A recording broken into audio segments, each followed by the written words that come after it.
there's a lot of talk about AI and AI chatbots and that sort of thing. So there's some things that you should kind of for helpful uses for AI chatbots. So do try a chatbot when you don't know what word to use, but don't use it to define words or to identify synonyms. For some reason, don't do that. Do try a chatbot to make cool images from your imagination, but don't use it to find more information about an image. Okay. Yeah, yeah.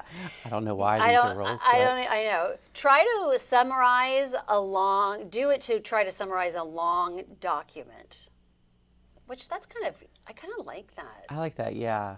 I feel like especially if you're in Yeah. school, that might be helpful, but don't use it to personalize recommendations for products or restaurants. So don't try to use it to make reviews and that sort of thing. Get a head start on writing something difficult, but don't use it for verbatim. So you can kind of, that makes sense. That's when you get into, I guess, I don't know if it'd be considered plagiarism. Yeah, but it would be. It's not your work. Right, it's not your work. So. But I don't know about trying to summarize a long document. I like the idea of that. I think it saves time, but do you really trust it to summarize it correctly? That's a very good point. I feel like you should maybe read over it yourself. Yeah, that's a very good point. Yeah.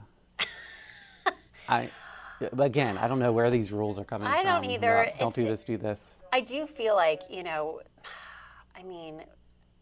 we should use our own brains too. Yeah, that's out of style these days. Yeah, it is. It's out of style these days. So anyway, those are some do's and don'ts when it comes to using AI, that sort of thing.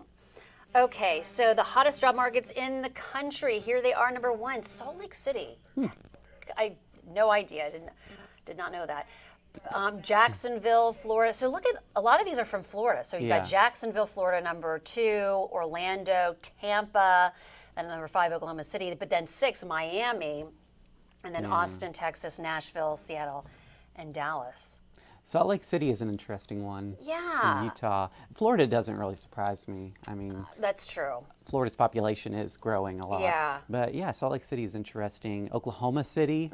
Austin doesn't really surprise me either, but Yeah. I think those two are probably the ones that I wouldn't expect necessarily. Yeah. But very interesting. Yeah. So there you go for job markets. Okay. Yeah, if you're looking for a and job. Speaking of jobs, look at these guys on the job. I love this. They're 2 workers. They were spotted just kind of enjoying the park there. This is in Scotland. And when was the last time? I guess those are merry-go-rounds, right? Yeah. I haven't been on one of those in years. I'm getting sick looking at it. I can't go around in circles. I remember we would do that and then and then we kind of fall off because we were going so fast. Yeah. You're right. It kind of is hard to. But isn't that? I love that they're just kind of having fun. Yeah, even if you're an adult, you need to find some time to goof around. Yeah, they're finding their inner child. Yeah. But so it's funny how the one. I know he's dizzy now. Dizzy, yeah. Yeah. Trying to walk off of it. That's funny. But it's kind of like, well, the other guy needs a turn, right? Yeah. Maybe he's afraid of getting sick too. It looks like he's getting sick. Yeah, I'd be like, you know what? I'll pass. Oh yeah, I'm getting dizzy. Okay. All right, thank you, Jennifer. Let's take a look at our local headlines on this Wednesday morning. Charlottesville police have an arrest warrant out for a man in connection to a shooting Tuesday evening.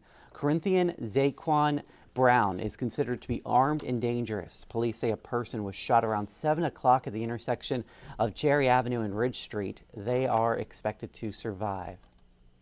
A new law in Virginia will make it easier to investigate police officers accused of wrongdoing, but there's a limit to how much information the public has access to, and that has some transparency advocates concerned. Charlottesville lawyer Jeff Vogel says keeping information disclosed hurts trust within the community. However, he does say that the law will make it easier for police departments to decertify officers engaged in serious misconduct. Charlottesville City Council had its first hearing last night for a $600,000 funding project to help make the Dogwood Memorial more accessible.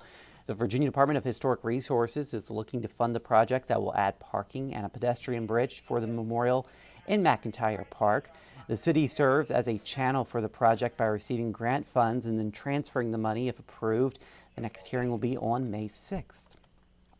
And from walk-on to projected first-round draft pick, UVA's big man Ryan Dunn says he's ready to give the NBA a shot. Dunn, who averaged 8 points and 7 rebounds per game this past season as a sophomore, has declared for the draft where he is projected as a potential first-round pick.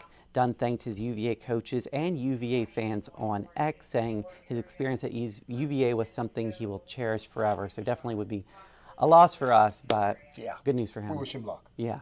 Weather-wise, mostly cloudy today. We'll see maybe an isolated shower. Not anticipating any severe weather, but despite the clouds, southerly winds should warm temperatures up today into the 70s, still above normal. We should see some sunshine tomorrow, and boy, temperatures warm up into the low 80s. Now for Friday, a lot going on around here on Friday. We've got Fridays After 5 teaming up with the Tom Tom Festival downtown. Mostly cloudy. There will be a few showers, but do not anticipate washout conditions as temperatures Friday get up to 72. Right now, Saturday gets the pick of the weekend, partly sunny 74. And then again, just a few showers in our forecast for Sunday, but temperatures will start to trend a little cooler. Monday, sunny and 64, and sunshine Tuesday, highs around 70. So not a bad spring forecast. We are lucking out with this weather. We really are. So far, so good. Oh, yeah. Let's keep it that way. All right. Thank you, David. And thank you guys for joining us for the Morning Rush. You'll see again on 29 News at noon. And of course, we're always live on the 29 News app. Have a great Wednesday out there.